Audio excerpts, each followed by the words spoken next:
Imagine waking up tomorrow and discovering that the person you love could get you imprisoned. Imagine knowing that a single rumor, a single witness, or a single accusation could destroy your reputation forever. Today, millions of people openly identify as gay or lesbian. Your ancient ancestors didn't have that luxury. For most of human history, there were no pride parades, no legal protections, no supportive communities, no social media. And depending on where and when you lived, loving the wrong person could cost you everything. But the strange part is that not every civilization saw it the same way. Some tolerated it, some celebrated it, some ignored it, and some punished it with terrifying brutality. So what was it actually like to be a gay or lesbian human in the ancient world? The answer takes us through some of the greatest civilizations in history: ancient Greece, the Roman Empire, medieval Europe, the Islamic world, and a story far more complicated than most people imagine. Let's begin in ancient Greece. Most people assume ancient Greece was a paradise for gay people. That is only partially true. The reality was far more complicated. In some Greek city-states, relationships between males were openly discussed and even celebrated in literature and philosophy.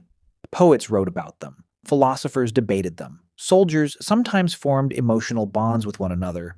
But there was a catch. Greek society cared less about who you were attracted to and more about your social role and status. A respected citizen was expected to maintain dignity, authority, and masculinity. Cross certain social boundaries, and admiration could quickly turn into ridicule. The freedom many people imagined simply did not exist for everyone. Women faced an even harsher reality. Most Greek women lived under strict social restrictions. Their lives were centered around marriage, childbirth, and household duties. Because women had so little public freedom, evidence of lesbian relationships is rare. Not necessarily because they never happened, but because men controlled most writing, history, and records. As a result, countless stories were probably lost forever. Then came Rome. And Rome viewed the situation differently. Romans cared deeply about power, dominance, and social rank. A Roman citizen's reputation was one of his most valuable possessions. The issue was often not same-sex attraction itself. The issue was whether someone appeared weak, submissive, or dishonorable according to Roman standards. Roman writers mocked political rivals by accusing them of improper sexual behavior. Such accusations could destroy careers. Emperors, senators, generals, and wealthy citizens all lived under constant scrutiny. What happened in private could suddenly become a public weapon. Some Roman emperors even had documented same-sex relationships. Yet ordinary citizens could still face humiliation if society believed they violated expectations of masculinity. Acceptance and stigma existed side by side. The rules were confusing, the consequences were unpredictable. Then the Roman world changed. Christianity spread across Europe, and attitudes began to harden.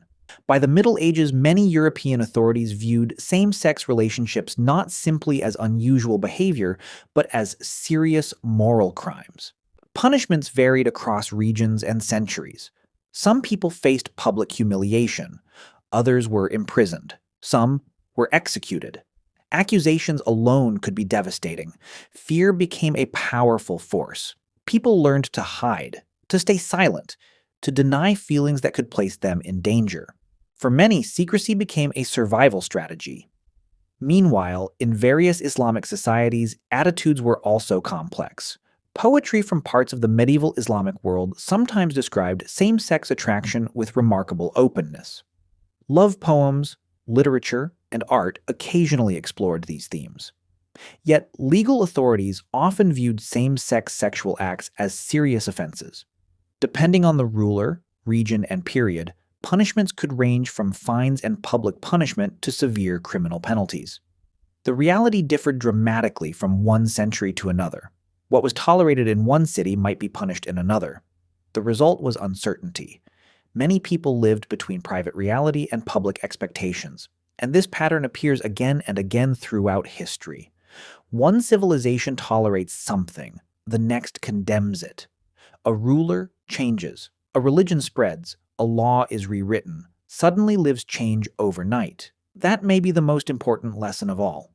Human attraction did not suddenly appear in the modern world. It existed long before written history. long before Rome, long before Greece, long before the first cities rose from the earth. What changed was not human nature. What changed was how societies reacted to it. The same feelings could be celebrated in one place, ignored in another, and punished in a third.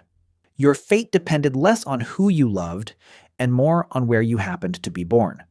A few miles could change everything. A few centuries could change everything.